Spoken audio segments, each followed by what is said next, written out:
The council chamber doors opened with a hiss that seemed to mock their arrival. Adrian Cross walked through first, followed by his small team of humans. Every eye in the massive circular room turned toward them. Some species whispered to each other. Others simply stared. A few made sounds that their translation devices rendered as laughter. Adrian kept his face neutral. Years of military training helped with that. Beside him, Naomi Wells clutched her data tablet tighter. He could see the tension in her shoulders. Behind them, Lieutenant Mark Foster and Engineer Diana Ortiz maintained their formation. All 4 humans wore their dress uniforms, deep blue with silver trim. They looked professional and dignified. That was the plan anyway. The room itself was beautiful in an alien way. The ceiling curved high above, showing a projection of stars. Seats arranged in ascending circles held representatives from 40 different species. Most were smaller than humans. Many looked fragile. Their skin came in colors humans had never imagined before making contact 3 years ago. Blues, purples, translucent greens. Some had feathers. Others had scales or skin that seemed to shift like oil on water. High Arbiter Quindar occupied the central platform. His species resembled birds more than anything else. Golden feathers covered his body and his eyes were large and dark. When he spoke, his beak barely moved, but the translator made his words clear. "The human delegation may approach," he said. His tone suggested he would rather be doing anything else. Adrian led his team down the sloped walkway. Each step felt heavier than it should. The station maintained 0.6 galactic standard gravity. For humans, it felt like walking on the moon. Their muscles, built for Earth's crushing 1.0 gravity, made them appear unnaturally strong here. Adrian noticed several species leaning away as they passed. They reached the speaker's platform. Adrian activated the microphone with a gesture. "Honored council members," he began. "We come representing Earth and humanity. We seek membership in the Galactic Council and friendship with all species." Quindar tilted his head. Yes. We have reviewed your application. However, there are significant concerns." A hologram appeared in the center of the chamber. Earth rotated slowly, looking beautiful and blue. Then data began scrolling beside it. Adrian felt his jaw tighten as he read the classifications. "Your homeworld," Quindar continued, "is classified as a Class 12 Deathworld, the highest danger rating in our system. Observe." The data highlighted various facts. Gravity at 1.0 standard. Atmospheric oxygen at 21%. Temperature variations of over 100 degrees. Active geology causing earthquakes and volcanic eruptions. Massive storms. Acidic oceans in many regions. The list continued. A reptilian council member named Sikta leaned forward. "How does any species evolve intelligence in such conditions?" "You should have died out. We adapted," Naomi spoke up. Adrian glanced at her, then nodded permission. She stepped forward. "Humans evolved as persistence hunters. We ran down our prey over long distances. We learned to work together, to plan, to think strategically." "Persistence predators," another council member said. "This one resembled an amphibian with moist blue skin. We know of such creatures. They are terrifying, relentless." "We also built civilizations," Adrian said firmly. "We created art, music, literature. We developed science and technology. We reached our moon using chemical rockets. We built space stations and explored our entire solar system before we ever met another intelligent species." Quindar made a sound like a sigh. "This is precisely the concern. Your species developed in isolation under extreme conditions. You consume the flesh of other creatures for sustenance. You metabolize toxins for recreation. Your bodies are dense with muscle designed to fight your world's excessive gravity. Notice your eyes, council members. Forward-facing, predator eyes." The chamber filled with murmuring. Adrian could pick out words through the translation devices. Dangerous, primitive, aggressive, barbaric. "We are not barbarians," he said, voice rising slightly. "We have laws, ethics. We banned weapons of mass destruction on Earth over a century ago. We have not had a major war in 80 years. We came to space seeking knowledge and companionship, not conquest." Another council member spoke up. This one was small, barely a meter tall with crystalline skin. "But you came to space in warships, did you not? Your first vessels carried weapons." "For defense against micrometeorites and debris," Diana explained. "Our early ships needed protection from space hazards. We had no idea other species existed." Siktal hissed something that the translator struggled with before rendering as contemptuous laughter. Species from Deathworlds are always the same. They survive by violence. They think in terms of threats and responses. They cannot truly understand civilization as we have built it. Adrian felt heat rising in his chest. His hands wanted to form fists. He forced them to remain loose. We understand civilization perfectly well. We built one that spans a planet and reached beyond it. We simply want to join yours. Quindar raised one wing-like arm. The Council has made its decision. Humanity is granted probationary contact status only. You may not establish colonies in contested sectors. Specifically, you are forbidden from claiming worlds in 12 designated regions. Trade with Council species will be limited and supervised. Your military vessels must remain within your home system. Any violation will result in sanctions. That's not membership, Naomi said quietly. That's a cage. That is our offer, Quindar replied. Take it or return to your isolation. The vote was 37-3. The matter is settled. Adrian stood very still. Around him, he could hear his team breathing harder, faster, the way humans did when preparing for fight or flight. But there would be no fighting here. Not today. We accept your terms, he said finally. For now. But understand this, High Arbiter. We came seeking friendship. We will remember that we were offered contempt instead. He turned and walked toward the exit. His team followed. Behind them, the council members resumed their conversations, already dismissing the humans as irrelevant. In the corridor outside, Mark finally spoke. They treated us like animals. They treated us like threats, Adrian corrected. Which means they fear us. They just don't realize it yet. As they walked back to their ship, a figure emerged from a side passage. Ambassador Reth, the amphibious delegate who had voted in their favor. He approached carefully. Captain Cross, a word of warning. The Krull Dominion has been observing your species with interest, not friendly interest. The Council's weakness invites aggression. Your strength might deter them. Or it might provoke them. Be careful. Adrian nodded slowly. Thank you, Ambassador. Reth slipped away. Adrian looked back at the Council chamber one last time. They called humans Deathworlders like it was an insult. Maybe they would learn what that really meant. 8 months had passed since the Council's rejection. Life on New Horizon Colony continued anyway. Governor Lisa Okafor reviewed agricultural reports while watching the sun rise over the eastern fields. 15,000 people called this world home now. Children played in streets named after Earth cities. Farmers grew wheat and corn in alien soil. Engineers built infrastructure that would last. Generations, everything changed when the alarms started screaming. Chief Engineer David Park was inspecting a water treatment facility when his communicator erupted with emergency signals. He ran for the nearest command terminal and pulled up the sensor data. His blood turned cold. 30 warships dropping out of faster-than-light travel at the system's edge. The computer identified them immediately. Krull Dominion vessels. Wing Commander Priya Sharma reached her fighter bay in under 3 minutes. She had 4 fighters. 4 aging interceptors that the Council's restrictions let them keep for system defense. She looked at the tactical display showing 30 hostile contacts and wanted to laugh or cry. Instead, she started her pre-flight checks. Lisa reached the command center at a dead run. Her staff was already there, faces pale, hands shaking. David appeared on the main screen from the engineering complex. Options? Lisa demanded. We have none, David said bluntly. They have enough firepower to turn this entire colony into glass. Our defense grid might stop small raids. Not this. How long until they reach orbital position? 2 hours. Maybe 3 if they're cautious. Lisa opened a channel to Earth. 8 days away at humanity's fastest, faster than light speeds. She recorded her message knowing it would arrive too late to matter. Earth Command, this is New Horizon. We have 30 Krull warships incoming, requesting immediate assistance. We are attempting to negotiate but preparing for the worst. Tell our families we tried to build something beautiful here. The response came 90 minutes later. Admiral Harrison Wayne himself appeared on screen. Governor Okafor, full fleet is launching now. We will arrive in 7.3 days, hold on. Whatever it takes, hold on. 7 days. Lisa closed her eyes. They had hours. The Krull commander's face filled every screen in the colony. Warlord Crix looked like something from a nightmare.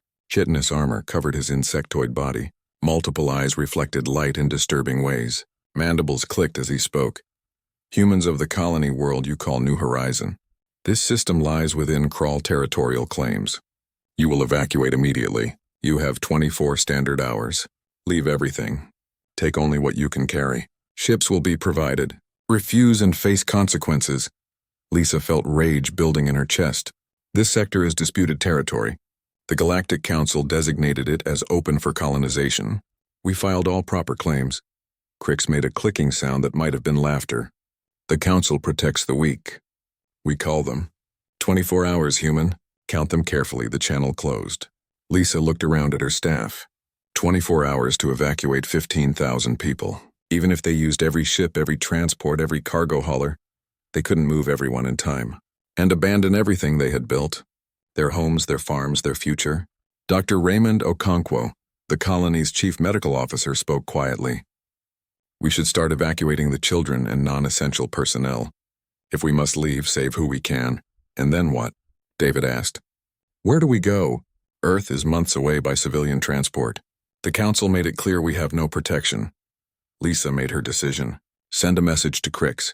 Tell him we need more time. Tell him we're willing to negotiate a shared presence. Tell him anything to buy time for Earth's fleet to arrive. The message went out. The response came 6 hours later. Not 24. 6 hours after the first contact, Kral ships opened fire. Priya was in the air when the bombardment began. Her 3 other pilots flew in formation beside her. They watched plasma bolts fall like rain from orbit. The defense grid tried to respond, its limited weapons tracking targets too numerous to count. All fighters engage at will, Priya ordered. Her voice sounded steady. Her hands shook on the controls. They flew straight at the Kral fleet, 4 fighters against 30 warships. Priya armed her missiles knowing she only had 6. She picked her target, locked on, and fired. The missile streaked upward, trailing fire. The Kral point defense systems destroyed it a kilometer before impact. Evasive, Priya shouted as return fire lit up her sensors. She jinked hard left, pulling gravity forces that would have killed most alien species. Behind her, Lieutenant Chen's fighter exploded in a ball of superheated gas. Then Williams, then Rodriguez. Priya flew alone for another 12 seconds before a plasma bolt clipped her wing. She ejected, watching her fighter tumble toward the ground in flames. Her parachute deployed. She floated down, watching her home die. The bombardment was systematic, precise, horrible. Plasma strikes hit the power plant first, killing electricity across the colony. Then the communications array. Then the spaceport. Then the medical centers. Raymond was in the hospital when it was hit. He was treating a child who had broken her arm falling from playground equipment. Normal colony life, safe life, until the ceiling came down in fire. He survived. The child did not. Raymond pulled himself from the rubble and started pulling others free. Burns covered his arms. Blood ran down his face. He kept working. Around him, people screamed. Buildings burned. And still the plasma bolts kept falling. In a basement shelter beneath the administrative complex, Lisa held a communicator with dying batteries. She managed to establish a brief connection to Earth's communication network. Automated systems would relay this to wherever Admiral Wayne was. Earth Command, this is Governor Okafor. They didn't wait. They didn't give us time. They're killing everyone. The children, the farmers, everyone. Tell Earth, tell them what happened here. Tell them to remember. Tell them to make the Kral pay. The communicator died. Above them, something massive crashed into the building. Screams filled the shelter. Lisa held a crying woman and waited for the end. But the end didn't come. Not completely. The bombardment stopped after 4 hours. Kral landing forces deployed instead. Ground troops moving through ruins, hunting survivors. Raymond hid in a collapsed hospital room with 6 other people. Through gaps in debris, he watched Kral soldiers moving through the streets. They were methodical, checking bodies, shooting anyone who moved. He recorded video on his medical scanner. Shaky footage, terrible footage. Kral executing wounded civilians, setting buildings on fire. A Kral officer shot a girl who couldn't have been more than 10 years old. Raymond forced himself to keep recording. His scanner transmitted the footage to any active relay it could find. Automated systems pushed it toward Earth through quantum communication links. The last thing Raymond uploaded before his scanner's battery died was a simple message. 14,200 dead so far. 800 survived in deep shelters. The Kral are hunting us. Tell Earth. Make them pay. When Galactic Council observers arrived 3 days later, the Kral had left. New Horizon was a graveyard. Burned buildings. Scorched earth. Bodies in the streets. The observers documented everything with clinical detachment. High Arbiter Quindar issued a statement. A tragedy has occurred. However, this appears to be a territorial dispute in contested space. The Council cannot take sides in such matters. We strongly condemn the violence and call for peaceful resolution. On Earth, Adrian Cross watched Raymond's footage. He watched it 3 times, forcing himself to see every detail. The murdered children. The systematic execution. The cruelty Admiral Wayne found him in the observation deck, staring at Earth below. "The Council won't give us justice," the Admiral said quietly. Adrian nodded slowly. "Then we'll take it." President Sarah Okonkwo stood before the United Earth Council chamber, her brother's final message still echoing in her mind. Raymond had died 3 days after sending that footage, killed when Krull soldiers found his hiding place. She was the leader of humanity now, and humanity wanted blood. The chamber held representatives from every nation on Earth. The age of petty conflicts had ended decades ago. Now they spoke with one voice, and that voice was demanding war. "They murdered 14,000 people," Sarah said quietly. The chamber's acoustics carried her words to every corner. They targeted medical facilities. They executed children. They hunted survivors like animals. The Galactic Council called it a territorial dispute and did nothing. She paused, letting that sink in. On screens around the chamber, footage from New Horizon played silently. The images spoke louder than any words could. Earth has always sought peace. We approached the galaxy with open hands. They called us primitives and deathworlders. They restricted our expansion and limited our military. They treated us like dangerous animals that needed to be caged. Sarah's voice grew harder. Perhaps they were right to fear us. Because now they will learn what happens when you massacre human children. The vote was unanimous. Earth would deploy its full military strength to defend its colonies and exact justice from the Krull Dominion. The galaxy would finally see what Deathworlders could do when pushed too far. In a secure facility beneath the lunar surface, Dr. Kenji Sato gave his briefing to the military leadership. Charts and graphs filled holographic displays around the conference room. Admiral Wayne, General Patricia Hughes, and 24 other commanders listened intently. "Humanity has advantages we've barely explored," Kenji explained. "Consider reaction time. Average human neural response is 0.25 seconds. Galactic average is 0.35 seconds. We're 40% faster. That's evolution on a death world. Predators and prey both needed speed to survive." He pulled up anatomical comparisons. Human skeletons next to various alien species. Bone density. Muscle attachment points. We're built like tanks compared to most species. Galactic standard gravity is 0.6. We evolved at 1.0. Every human is effectively a strongman by their standards. General Hughes leaned forward. "What about pain tolerance?" "Remarkable. Humans can function through injuries that would incapacitate most species. Again, Deathworld evolution. On Earth, stopping to nurse every wound meant death. We learned to keep moving." Kenji smiled grimly. "Our immune systems can handle environments that would kill most Council species. We heal faster, we adapt faster, and most importantly, we think differently." "Explain," Admiral Wayne said. "Humans evolved as both predator and prey.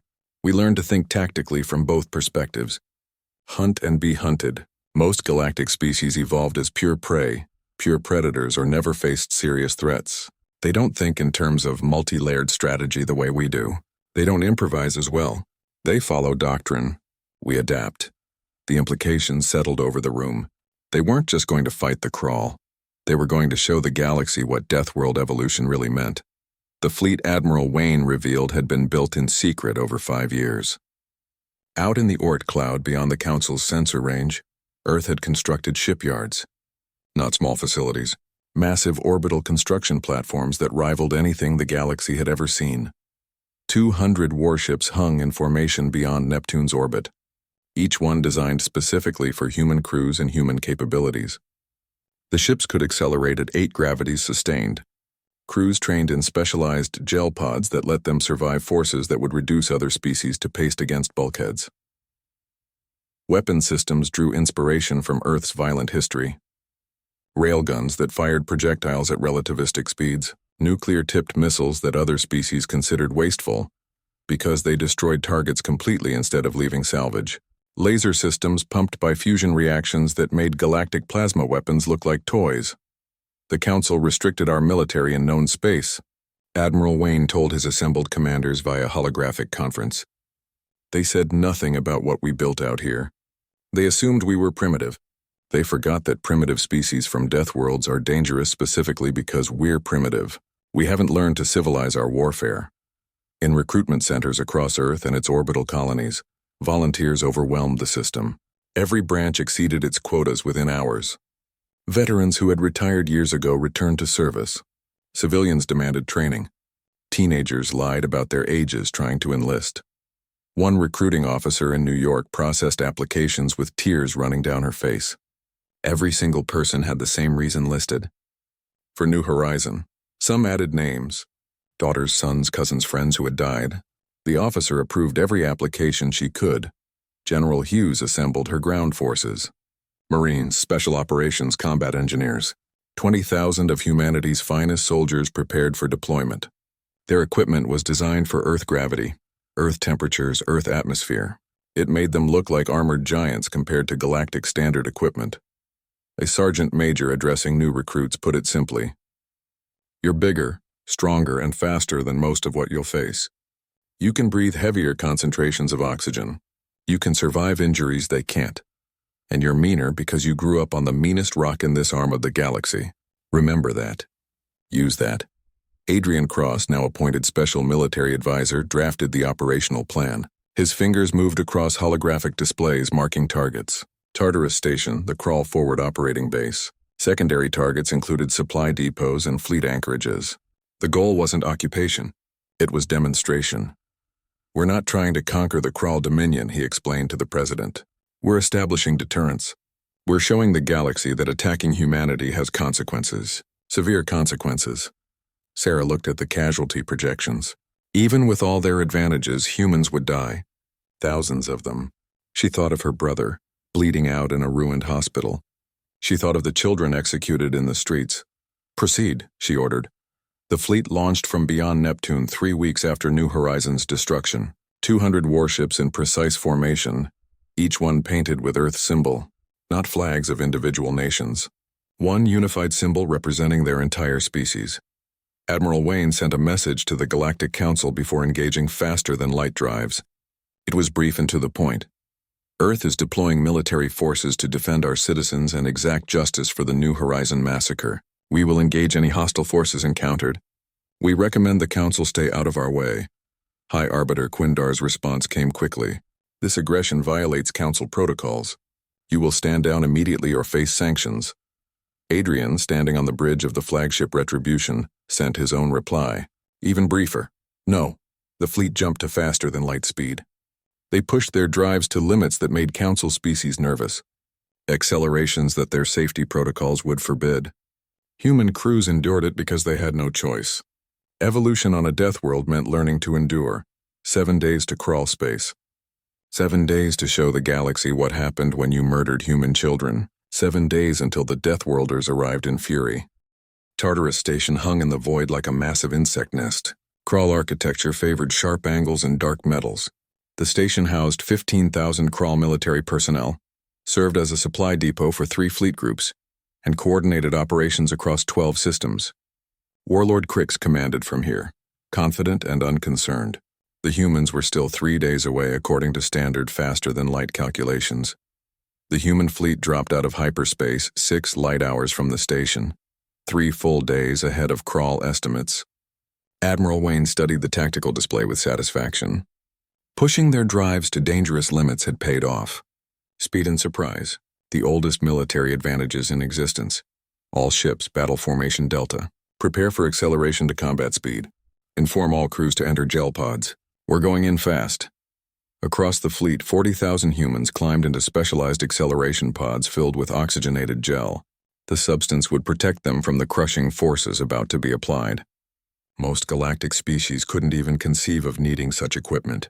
Their ships accelerated at 3 gravities maximum. Human ships were about to hit 8. Commander Nicole Grant checked her fighter squadron one final time. 60 fighters attached to 6 carrier vessels. Each fighter carried missiles that made Council military analysts nervous. Single-use weapons seemed wasteful to species who fought careful economical wars.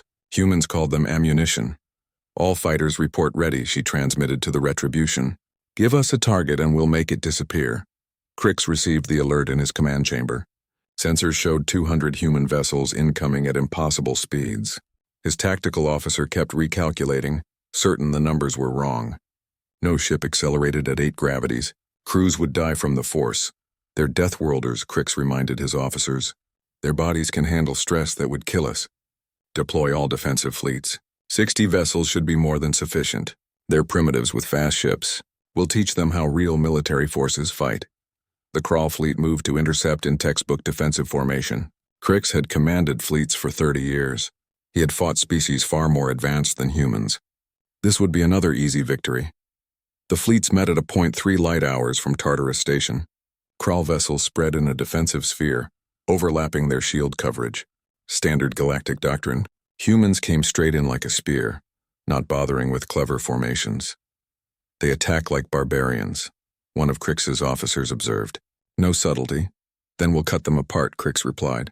All ships prepare plasma batteries. Wait until they're in optimal range.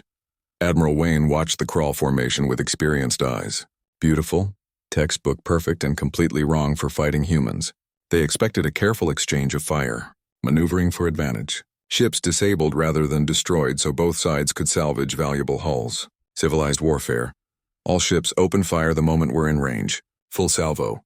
Kinetic and missile batteries. Nuclear warheads are authorized. The first human railgun rounds crossed the distance at 30 kilometers per second. Solid tungsten projectiles with depleted uranium cores. They didn't disable ships. They punched through them. Crawl shields designed to deflect plasma and absorb energy weapons did almost nothing against kinetic impacts. The first rounds tore through 3 Crawl vessels in a line, passing completely through their hulls. Secondary explosions ripped the ships apart from inside. Impossible. Crix stared at his display. Their weapons shouldn't penetrate shields like that. His tactical officer worked frantically. Commander, their weapons are purely kinetic. Our shields are optimized for energy. They're using primitive projectile weapons, but at relativistic speeds. The kinetic energy is enormous. Before Crix could respond, human missiles began arriving, not the careful guided missiles of galactic warfare designed to disable specific systems. Simple fusion warheads that detonated with enough force to vaporize anything nearby. A Crawl destroyer simply ceased to exist in a flash of nuclear fire. Then another. Then 2 cruisers bracketed by the same detonation. Return fire. All batteries! Crix screamed. Crawl plasma weapons reached out, scoring hits on human vessels. The humans had shields too, though less sophisticated than Crawl technology. Plasma bolts burned through shields and scarred armor. Several human ships reported damage. None stopped fighting. That was when Crix realized his mistake. Human ships were armored like nothing he had ever seen. Thick layers of ablative plating designed to absorb incredible punishment. They were built like tanks, not the elegant vessels galactic species favored. Commander Grant led her fighter squadron into the chaos. Her missiles locked onto a Crawl command ship. Fox 3, 4 birds away. 4 missiles streaked away, trailing plasma. The Crawl point defense tried to intercept. Got 3 of them. The 4th detonated against the ship's drive section. The vessel tumbled out of formation, trailing atmosphere and debris. They're fighting to kill, Grant reported calmly. Not disable, not capture, kill. Adjusting tactics accordingly. She armed her remaining missiles and selected a new target. The Crawl were learning what humans already knew. There were no points for second place in actual warfare. Within 2 hours, the battle's outcome became clear. Crawl vessels exploded or drifted as dead hulls. Human ships bore scars but kept fighting. The kill ratio stood at 5-1 in humanity's favor. Crix watched his fleet die around him. He had started with 60 ships. 38 were destroyed or disabled. Human losses stood at 3 ships destroyed, 12 damaged. It made no sense. Humans were primitives. They shouldn't fight this effectively. Prepare to withdraw, he ordered. Jump coordinates to fallback position. Commander, their ships are positioned at the jump point. Crix felt something close to fear. The humans had predicted his withdrawal route and positioned forces to intercept. That required tactical thinking far beyond what primitives should possess. Captain Felix Torres commanded the stealth ship Shadow, positioned exactly where Admiral Wayne predicted the Crawl would run. He watched the damaged enemy vessels trying to form up for a faster-than-light jump. Deploy torpedo spread. Full pattern. Make sure none of them get through. 20 torpedoes, each carrying a fusion warhead, spread across the jump corridor. When Crix's flagship tried to engage its faster-than-light drive, the torpedoes detonated in a carefully timed sequence. The flagship's engines exploded. The ship tumbled, crippled but intact. All ships cease fire on the flagship, Admiral Wayne ordered. Prepare boarding parties. I want Crix alive. General Hughes led the boarding action personally. Her Marines wore powered armor that made them look like mechanical demons. They cut through the Krull hull with plasma torches and poured inside. Krull defenders tried to stop them. The fighting was brief and brutal. Humans were stronger, faster, and angrier. They had seen the footage from New Horizon. Every Marine knew what these Krull had done to human children. Hughes found Crix in his command chamber, surrounded by guards. The guards fired plasma weapons. The shots scattered off Marine armor. Return fire from human weapons ended the fight in seconds. Crix stood alone, mandibles clicking rapidly. Hughes removed her helmet and looked him in the eye. Warlord Crix, you're under arrest for war crimes against humanity, specifically for the massacre at New Horizon Colony. The Council will never allow this, Crix said through his translator. The Council isn't here, Hughes replied. We are. Admiral Wayne broadcast a message to the Krull Overlord Thrak, full video. High definition. Crix in restraints, surrounded by human Marines. Behind them, the wreckage of his fleet visible through viewports. This is Admiral Harrison Wayne of the Earth Defense Forces. The Krull commander responsible for the New Horizon massacre is in our custody. He will face human justice. Every Krull officer involved in that attack will face the same. Withdraw from all human territory immediately, or we will come for every single one of you. The transmission included full battle statistics. 58 Krull ships destroyed or captured. 2 escaped. Human losses minimal. The message was clear. This wasn't a lucky victory. This was dominance. Back on Tartarus Station, Krull personnel watched their fleet die and the legendary Crix captured. Many began evacuating immediately. The humans were coming and resistance seemed pointless. Admiral Wayne set course for the station. Prepare boarding parties. That station is now human territory. Anyone who surrenders will be treated according to military law. Anyone who resists will be treated like Crix's fleet. The Galactic Council demanded an immediate ceasefire. Admiral Wayne's response was brief. Come enforce it. News of the battle reached the Galactic Council within hours. Footage spread across every communication network in known space. Krull warships exploding. The legendary warlord Crix in human restraints. Tartarus Station with Earth flags painted on its hull. The galaxy watched in stunned silence.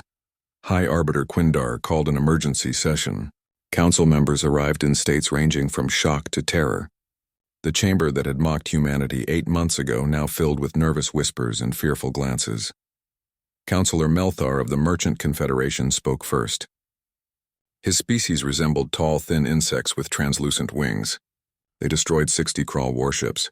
The Krull, they're one of the 3 most powerful military forces in the galaxy. How is this possible? Deathworlder evolution, Ambassador Reth said quietly. The amphibious delegate pulled up comparative data. We classified them as primitives.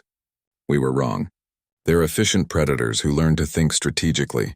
Every advantage we dismissed as barbarism is actually a military strength. A feline species representative hissed in agitation. They used nuclear weapons. In space combat, they destroyed ships completely instead of disabling them. They take no prisoners except for this war crimes obsession. They're savages. Savages who defeated the Krull in their first major engagement, Reth countered. Perhaps we should reconsider our definitions. Quindar tried to restore order. The Council must present a united response. The humans have violated every protocol regarding military engagement. They must be censured and forced to return their prisoners. You want to force them? Councillor Sigtal laughed bitterly. With what force? Did you not watch the same battle footage I did? They accelerate their ships at 8 gravities. Their crew survive it. They armor their vessels like fortresses. Their weapons are designed purely to kill. Who exactly do you propose should force them to do anything? The chamber erupted in arguments. Some demanded military action against Earth. Others suggested negotiation. Many simply wanted to build defenses against potential human expansion. Fear had replaced contempt in record time. Adrian Cross arrived at the Council Station with 50 warships in escort formation. Not hidden away, not requesting permission to approach. They simply appeared in orbit and transmitted a docking request for Adrian's shuttle. The Council had no choice but to grant it. Refusing would look weak. Attacking was suicide after seeing what human warships could do. They let him dock and assigned a heavily armed escort to bring him to the Council chamber. Adrian walked through the same doors he had entered 8 months ago. Same room, same seats arranged in circles. But the whispers were different now. Fear instead of mockery. Respect instead of contempt. He took the speaker's platform without waiting for permission.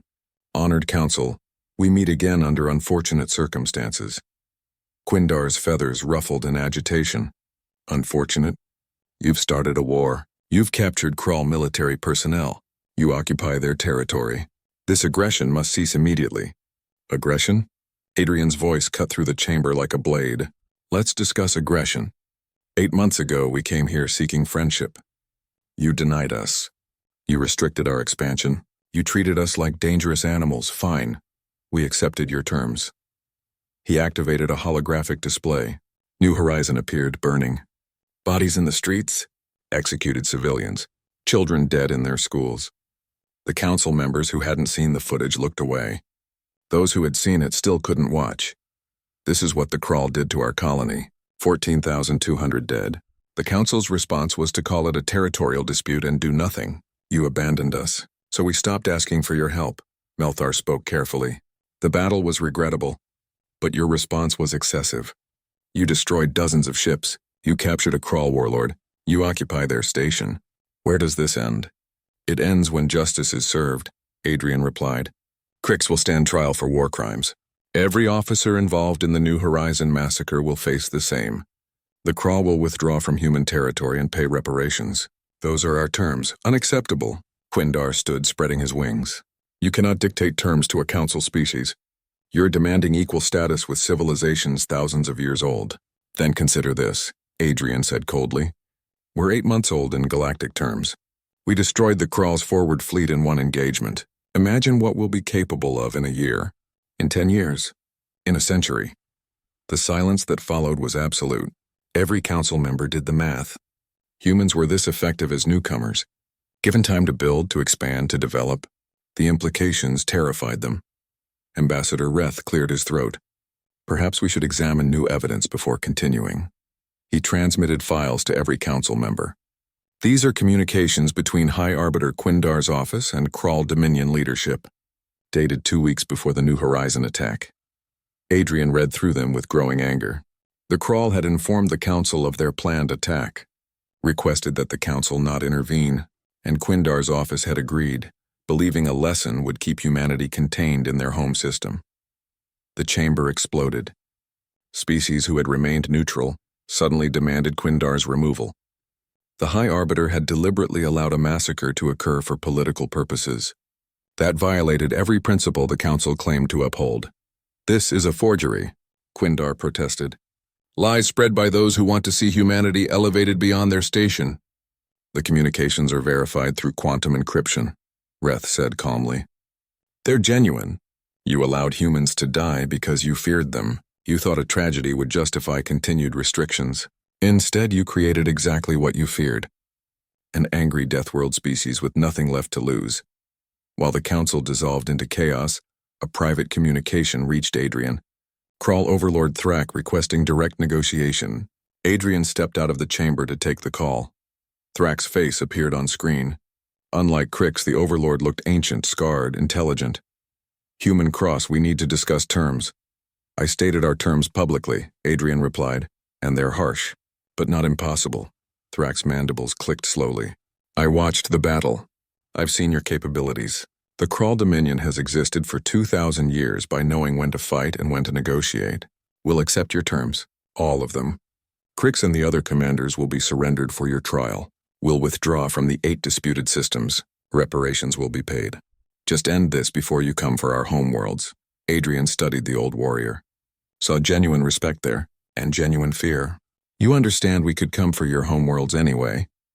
Yes, but I don't think you will.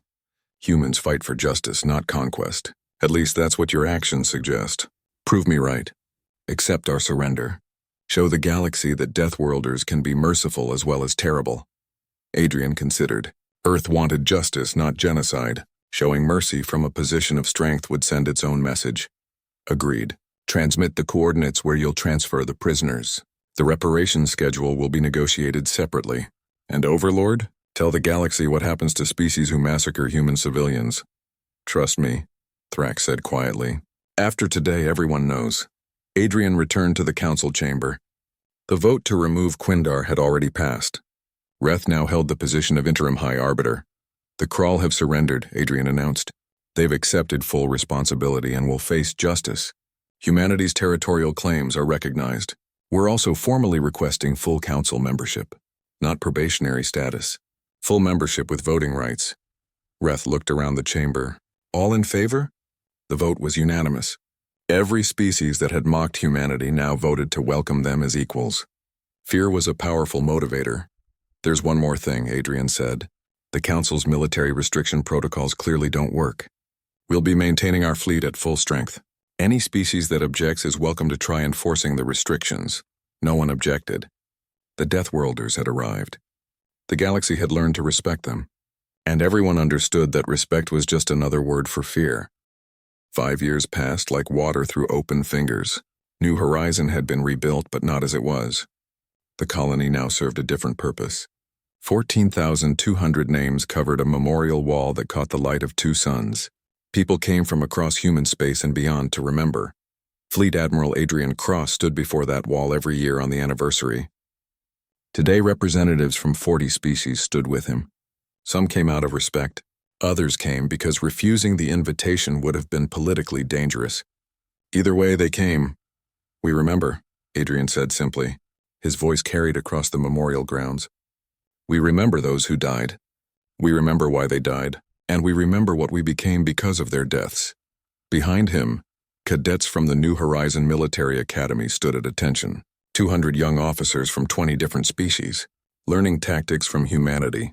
Learning what Deathworld thinking meant in practical terms. President David Park watched the ceremony from the reviewing stand. He had survived the original massacre, hidden in basement shelters while his world burned. Now he led Earth's government. His presence sent its own message. Survivors remembered.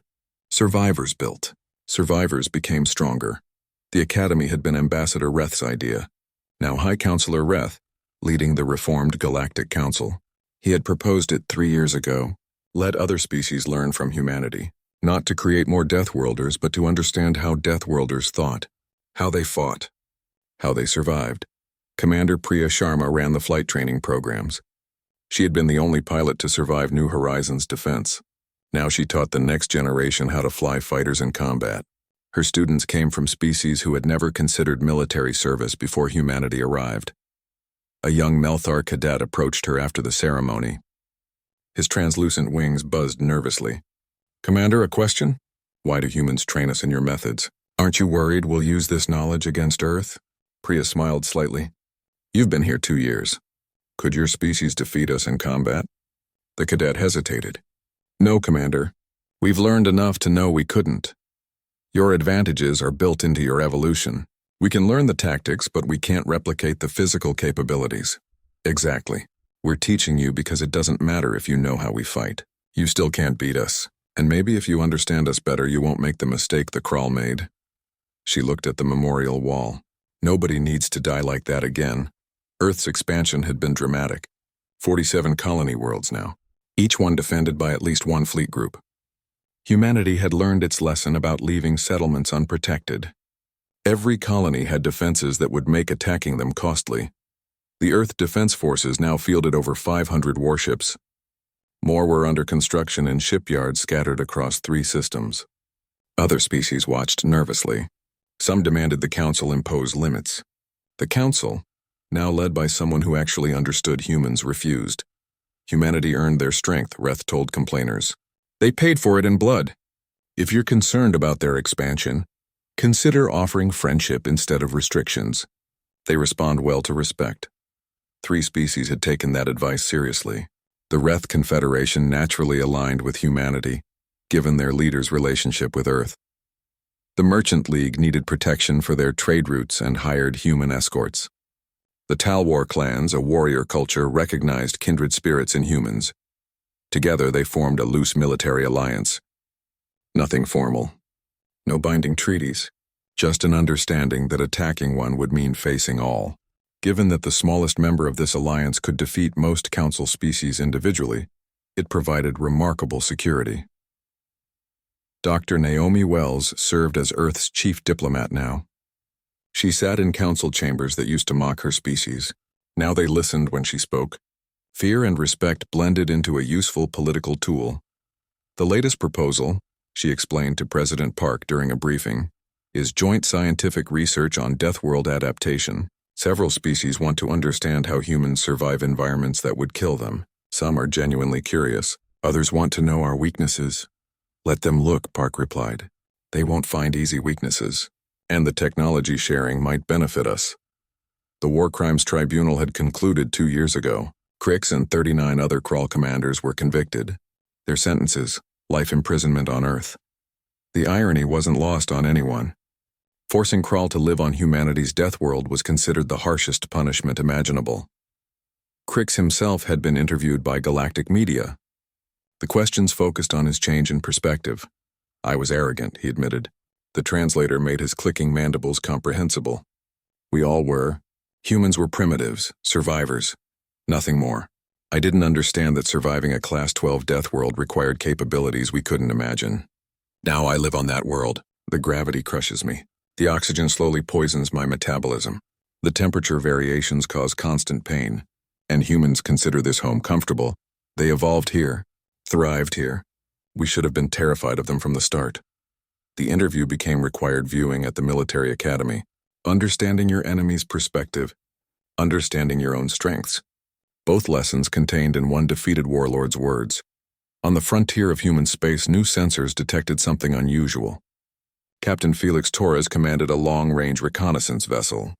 His crew monitored deep space for threats.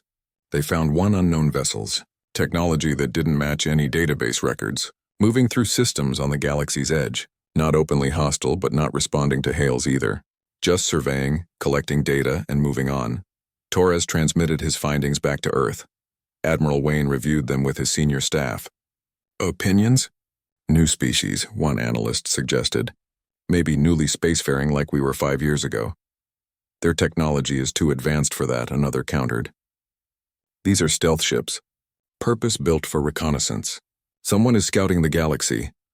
Adrian Cross, now Fleet Admiral and Wayne's second-in-command, studied the data carefully. They're avoiding populated systems, only scanning empty ones. That suggests intelligence gathering before contact, or before invasion. The report went to the Galactic Council. This time they reacted quickly. The memory of humanity's arrival was still fresh. Underestimating newcomers had nearly destroyed the Crawl. Nobody wanted to repeat that mistake. High Counselor Reth called a special session. We face potential first contact with an unknown species. Their capabilities appear significant. I propose we send a diplomatic mission. Led by humanity, the chamber stirred. Several species objected. Why humans? They're warriors, not diplomats. They're both, Reth replied. And more importantly, if this new species is hostile, I want humanity negotiating from the start. Their reputation might prevent conflict better than any fleet. President Park addressed the council via hologram. Earth accepts this responsibility. But understand our conditions. We'll approach peacefully. We'll offer friendship. But if they respond with hostility, we'll respond appropriately. And we won't wait for council approval. Nobody argued.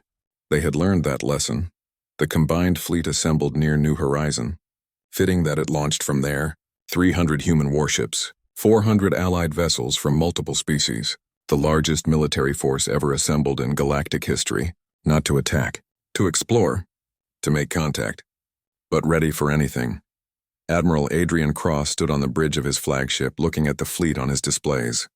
5 years ago, humans had been mocked and restricted. Now they led a coalition that represented half the council species.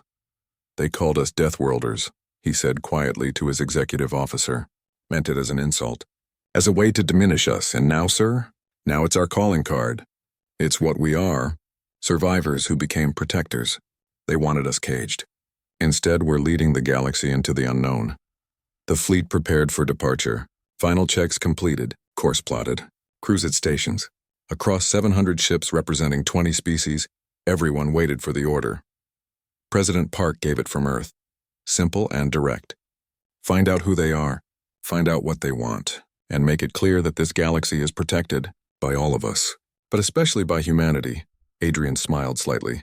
All ships, this is Fleet Admiral Cross, jump drives to standby. We're about to make history. Again. He paused, looking at the memorial world below. For New Horizon. For Earth. For everyone who ever called us Deathworlders and thought it made us less. The fleet jumped to faster than light speed as one, 700 ships vanishing into the unknown. The galaxy watched and waited. Some species hoped for peaceful contact. Others feared war. All of them knew one thing with absolute certainty. Whatever was out there in the dark, it was about to learn what humanity had taught the rest of the galaxy. Deathworlders don't just survive. They don't just adapt. They protect what's theirs. They stand up for their friends. And they never ever forget those who died to teach them these lessons. The stars beckoned. Humanity answered. And the galaxy followed because 5 years ago they had learned a simple truth. When Deathworlders lead, even paradise dwellers feel safe.